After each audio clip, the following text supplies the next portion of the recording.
حضور کے فرمان کے مطابق جس نے زندگی کی ہے وہ اپنے وقت کا صدیق اکبر کہلایا ہے. حضور کے اصول کے مطابق جس نے زندگی گزاری ہے وہ اپنے وقت کا فاروق اعظم کہلایا ہے. وہ اپنے وقت کا عثمان ذو النوران کہلایا ہے. اپنے وقت کا شیر خدا کہلایا ہے. اور جس نے اپنی زندگی کو رسول پاک پر قربان کر دی ہو اسے سیف اللہ خالد بن ولید کہا جاتا ہے.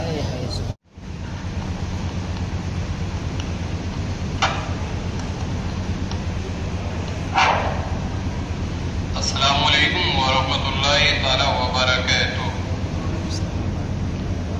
نحمده ونصلي على رسوله الكريم. اما بعد فاعوذ بالله من الشيطان الرجيم. بسم الله الرحمن الرحيم.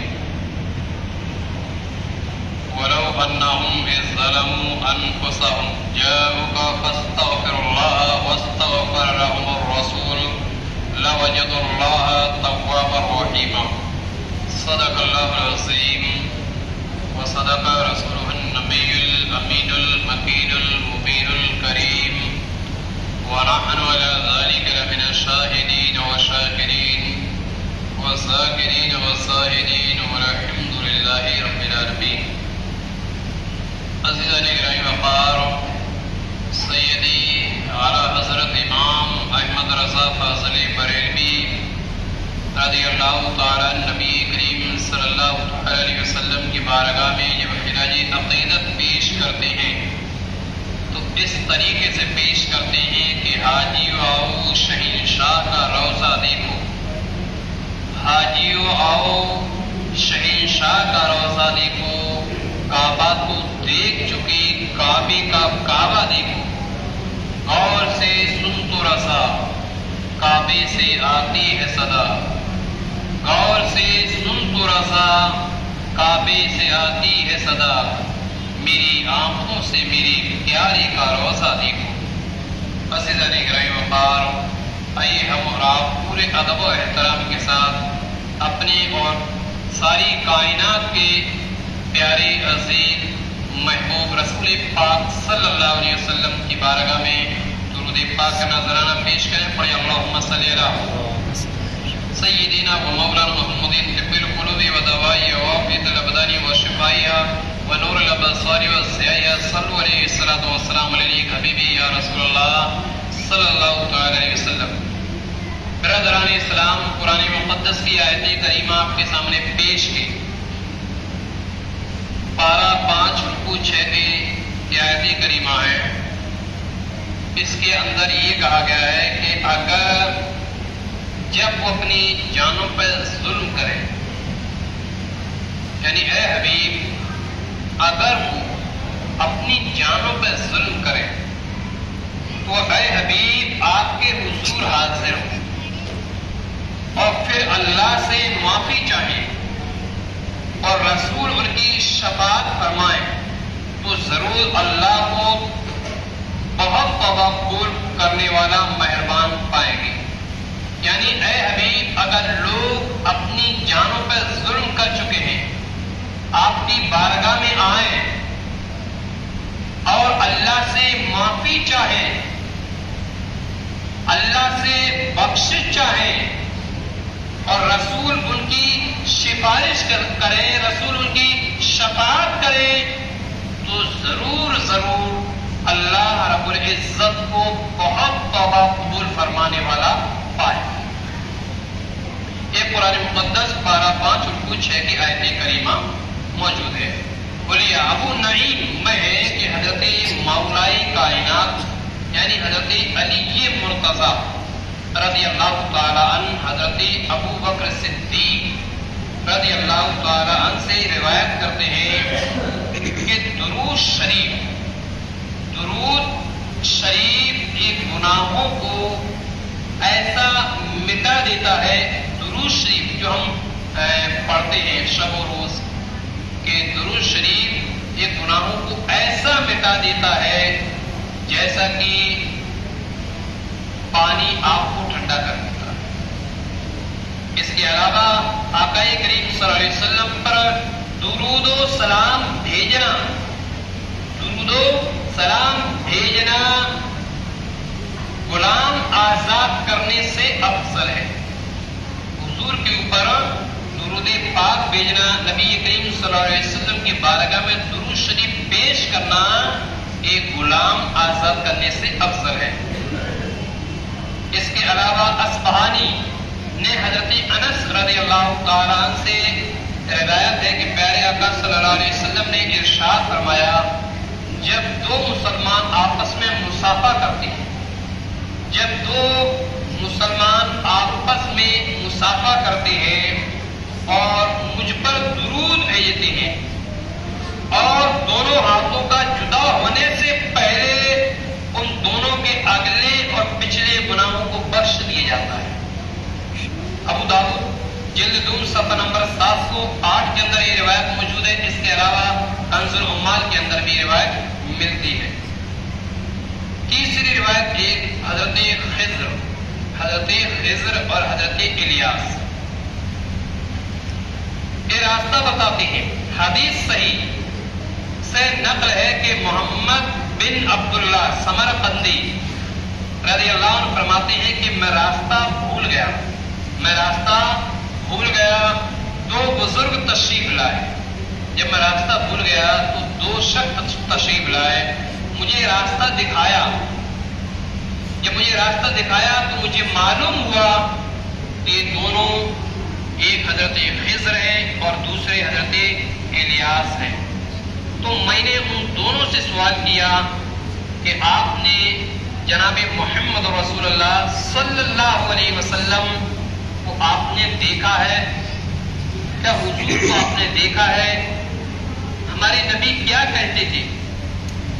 تو یہ دونوں حضرات کہتے ہیں ہاں ہم نے حضور کو دیکھا ہے، اور آپ یہ فرماتے تھے کہ جو شخص مجھ پر درود شریف پڑھتا ہے تو اس کا دل نفاق کی گندگی سے اس طرح پاک و صاف ہو جاتا ہے، اس طریقے سے پاک و صاف ہو جاتا ہے جیسا کہ پانی سے کپڑے صاف ہو جاتے ہیں۔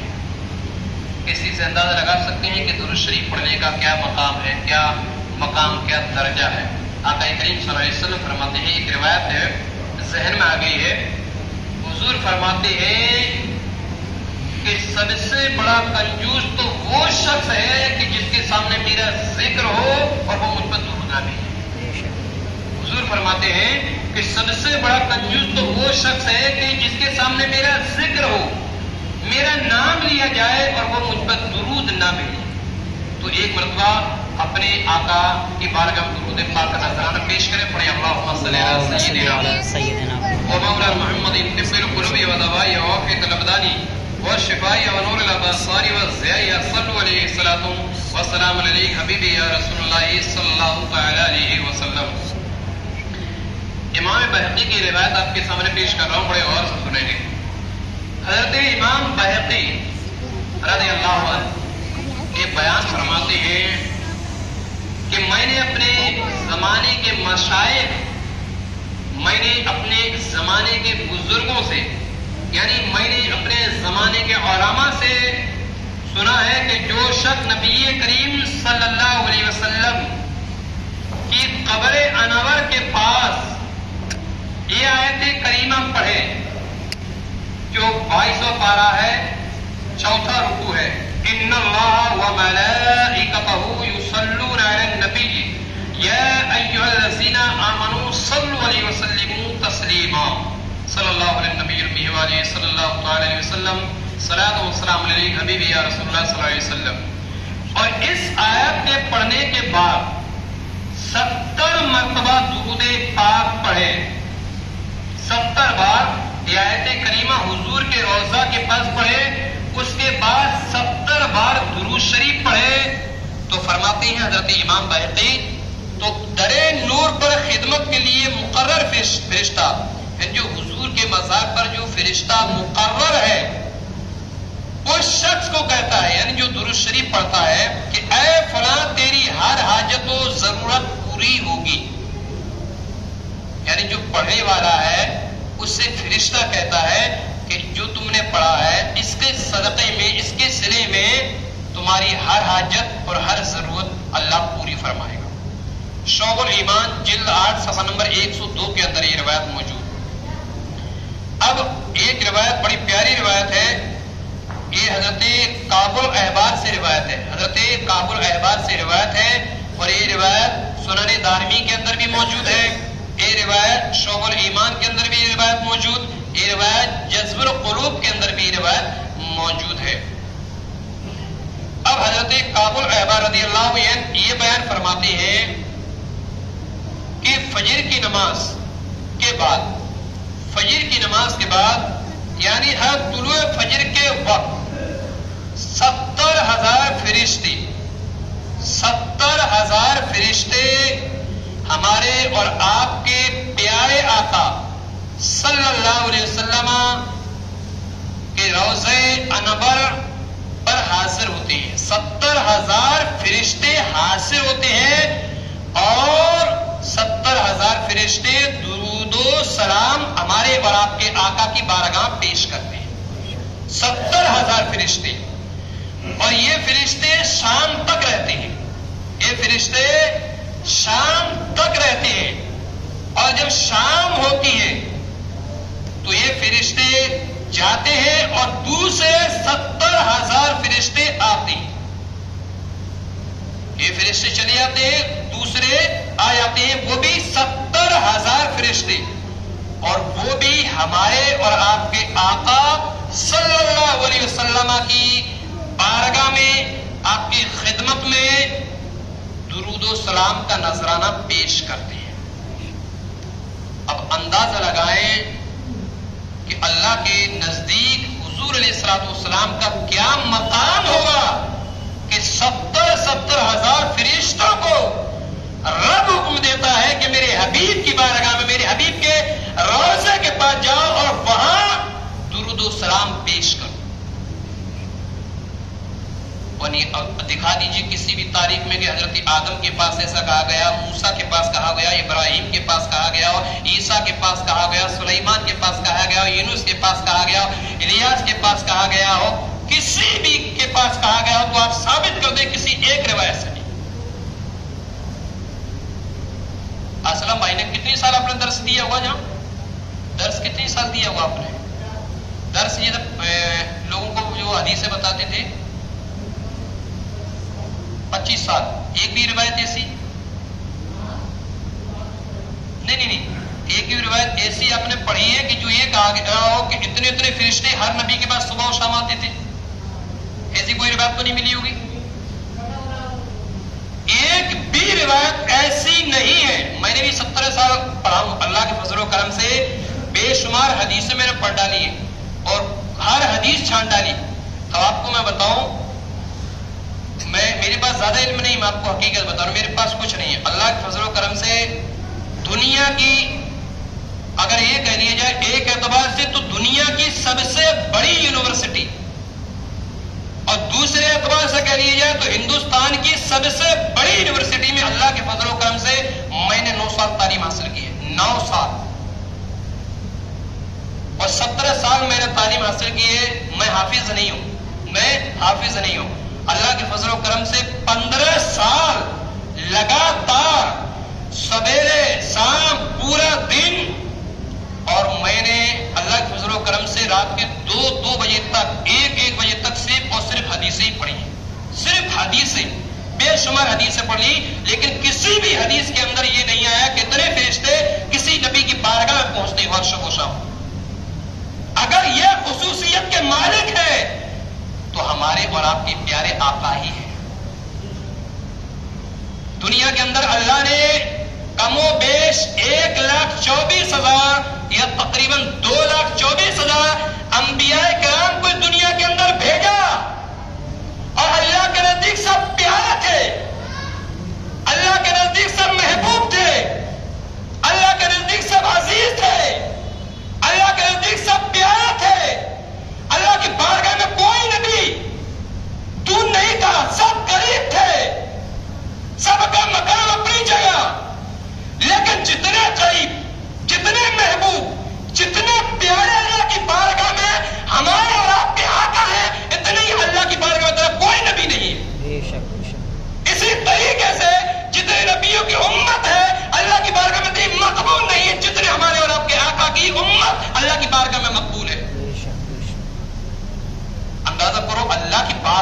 حضور آج ہم حضور ارے میرے نبی کا کیا مقام ہوگا.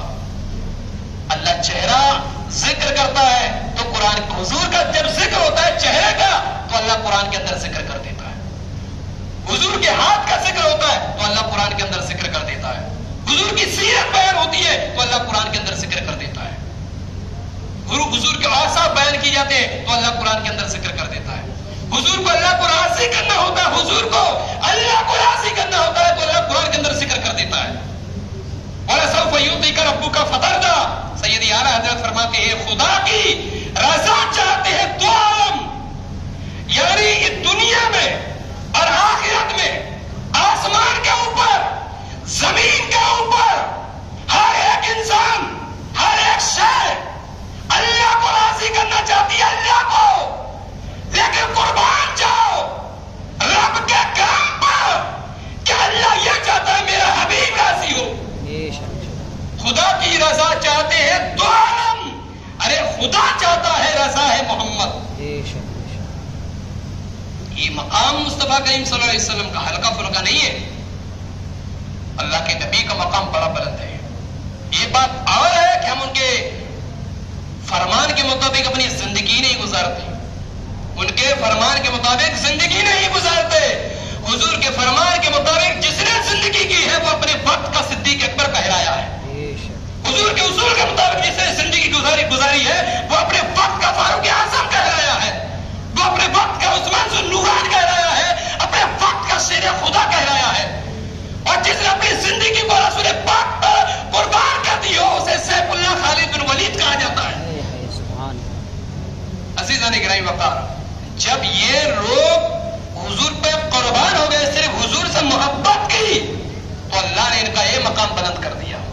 اور یہ کوئی عام انسان نہیں تھے, یہ تو وہ صحابہ ہیں جنہوں نے رات و دن اپنے اللہ کی عبادت کی ہو, رو رو کے اللہ کی بارگاہ میں دعا کی ہو. کئی صحابہ کی سیرت ملتی ہے کہ اپنے سروں کو اللہ کی بارگاہ میں رات میں جھکا دیتے تھے, اٹھاتے ہی نہیں تھے, صرف اور صرف اپنے رب کی عبادت. اور جب اپنے اللہ کی عبادت انہوں نے کی ہے تو آپ دیکھیں دنیا کے اندر کتنا کرو اربوں خربوں انسان ہے, لیکن ہر ایک انسان کی زبان پر صرف ان کا نام ہے. اور ان کا نام کیوں ہے؟ صدیق کا نام کیوں ہے, فاروق کا کیوں ہے, عثمان کا کیوں ہے, علی کا کیوں ہے, سعد, سعید, طلحہ, زبیر, عبدالرحمن بن عوف, خالد بن ولید, حضرت عبدالرحمن بن عوف, عبداللہ بن مسعود, عبداللہ بن عباس. ان صحابہ کا نام کیوں ہے؟ وہ اس لیے ہے کہ انہوں نے اللہ کی عبادت کی ہے اور مصطفیٰ کے اصول کے مطابق زندگی گزاری ہے. تو ہر ایک انسان یہ مانتا ہے, تو اگر انہی کے مطابق ان کے برابر تو ہم ہو نہیں سکتے, ان کے برابر تو ہم کسی بھی صورت میں نہیں ہو سکتے, لیکن کم سے کم ان صحابہ نے جس طریقے سے اللہ کی عبادت کی ہے, جس طریقے سے رسول پاک سے محبت کی ہے, اگر تھوڑا سا صدقہ ہی ہمیں مل جائے, تھوڑا سا صدقہ ہی ہمیں مل جائے تو ہماری زندگی سنورتی ہوئی نظر آئے گی. عزیزان گرامی وقار, وقت کافی ہو رہا ہے, میں آپ کو ایک روایت صرف سنا دیتا ہوں, اس کو بڑے پیار غور سے سنیں گے آپ, بہت خاص روایت. حضرت پہلے یہ دیکھ لیں, ابن اساکر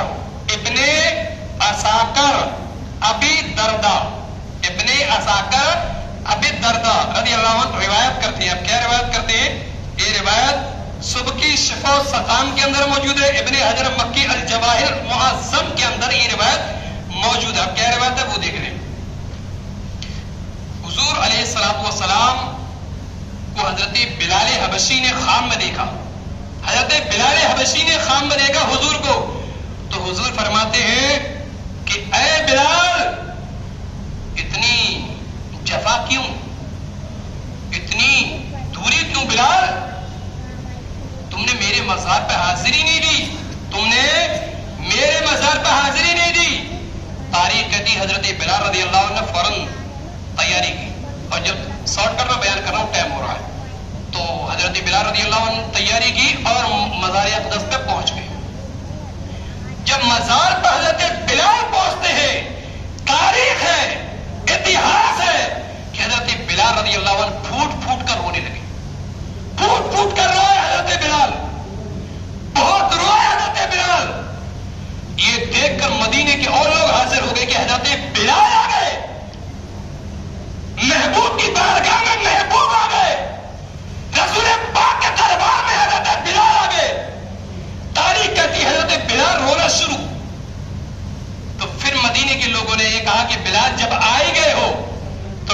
پاک کے زمانے کی یاد تازہ ہو جائے، پیغمبر کے زمانے کی یاد تازہ، تو حضرت بلال رضی اللہ عنہ نے منع کر دیا کہ میں نے رسول پاک کے زمانے میں اذان دی تھی، رسول کے زمانے کے بعد کسی کے کہنے کے مطابق میں نے اذان نہیں دی۔ یہاں تک کہ حضرت ابوبکر صدیق نے کہا تھا اذان دینے کے لیے، تو میں نے صدیق سے یہ کہا، صدیق یہ بتاؤ تم نے اپنے مال سے مجھے آزاد کروایا تھا، اللہ کے لیے کروایا تھا اپنی ذات کے لیے کروایا تھا؟ تو صدیق اکبر نے کہا میں نے اللہ کے لیے کروایا تھا۔ بولے اپنی ذات کے لیے تو نہیں؟ بولے نہیں، جب اللہ کے لیے کروایا تھا تو مجھے اللہ کے لیے چھوڑ دو۔ پھر حضرت بلال اس قدر روتے رہے، رسول پاک کے دربار میں روتے رہے، یہاں تک کہ مدینے کے بے شمار لوگ آ گئے، جن میں سب سے قیمتی بچے بھی آ گئے، جن میں سب سے قیمتی بچے، دنیا کے سب سے قیمتی بچے اور آخرت کے سب سے قیمتی بچے، رسول پاک کے نواسے، مولا کائنات کے شہزادے سیدہ فاطمہ کی نور نظر حسن و حسین دونوں آ گئے۔ اور حسن و حسین کو حضرت بلال نے دیکھا ہے کہ رسول پاک صلی اللہ علیہ وسلم کہ دونوں چہیتے آ گئے، تو حضرت بلال نے دونوں کو گلے لگا لیا اور دونوں کے ماتھے کو چوما۔ مدینے کے لوگوں نے کہا کہ جب بلال بات نہیں مار رہے تو حسن و حسین کو بولا جائے۔ حسن و حسین سے کہا کہ حسن و حسین آپ دونوں یہ کہیں کہ حضرت بلال آزان کہے، حضرت بلال آزان کہے۔ حضرت بلال نے کہا، حضرت بلال سے حسن و حسین نے کہا کہ آپ اذان دے دیجئے، اور وہ اذان دیجئے جو اذان آپ ہمارے نانا کے زمانے میں دیا کرتے تھے، آج ہم وہی اذان آپ سے سننا چاہتے ہیں۔ تاریخ کہتی ہے کہ جب حضرت بلال نے مسجد نبوی شریف پہ جو رسول اللہ کے زمانے میں جو مسجد تھی اس پہ چھڑ کے جب اذان کہی ہے، حضرت بلال نے اذان دی ہے، تو تاریخ یہ کہتی ہے کہ حضرت حسن اور حسین رونے لگے، یہاں تک کہ مدینے کی میں جو گھروں میں جو عورتیں تھیں وہ بھی نکل پڑی، اور جو مرد تھے بچے تھے تمام نکل پڑے، اور حضرت بلال رضی اللہ عنہ کی اذان سنتے سنتے تمام لوگ رونا شروع کر دیتے۔ اور حضرت بلال جب اذان دیتے ہیں تو ان کے دل میں اچانک اپنے رسول پاک صلی اللہ علیہ وسلم کا خیال آ جاتا ہے، ان کے دل میں رسول اللہ صلی اللہ علیہ وسلم کی محبت آ جاتی ہے، اور اتنا عشق ان کے دل میں پھوٹ پڑتا ہے، اتنا عشق کہ تاریخ کہتی ہے حضرت بلال رضی اللہ عنہ پوری اذان بھی نہیں دیتے بلکہ آدھی اذان پہ ہی چھوڑ دیتے